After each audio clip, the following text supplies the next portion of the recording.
আমার তো এখানে এসে মন জুড়িয়ে গেল। আমি পাহাড় খুব একটা পছন্দ করি না, তবে যেখানে বরফ থাকে তো সেখানে আমি আরও বেশি পছন্দ করি, আর এর থেকে আমি জলটা বেশি পছন্দ করি।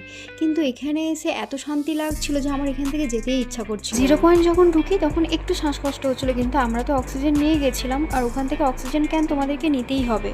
আর বরফ আমি এত আনন্দ করেছি যে কিছু বলার নেই। আর এখানে তো আমি রিলস বানাতে গিয়ে পড়িয়ে গেছিলাম, আর বরফের মধ্যে শুয়ে পড়েছি। এইটা বেশ ভীষণ ভালোই লাগছিল আমার। আমরা খুব ওখানে এনজয় করেছি, ভাবিনি যে এখানে এত মজা হবে। আর জানো তো, আমরা দুজন যেখানে থাকি সেখানে রিলস বানাবো না সেটা তো কখনো হয় না, তো সেই জন্য আমরা একটু রিলসও বানাচ্ছিলাম। আর এখানেও বরফ নিয়ে আমাকে ছোড়াছুড়ি করছি। তারপর যখন ওখান থেকে আমরা বেরিয়ে এলাম তো সামনে একটা ওয়াটার ফলস দেখতে পেয়েছিলাম, আর এত সুন্দর লাগছে ওয়াটার ফলসটা। এটার নাম হচ্ছে অমিতাভ বচ্চন ওয়াটার ফলস, কারণ যেহেতু এ একটু লম্বা তাই অমিতাভ বচ্চনের সঙ্গে একে কম্পেয়ার করা হয়েছে। আমি তো ওখানে যাওয়ার আগে ভেবেই নিয়েছিলাম যে কি রিলস বানাবো, তাই ওখানে গিয়ে আমি একটু টাইম নষ্ট করিনি, রিলস নিয়েই ব্যস্ত ছিলাম।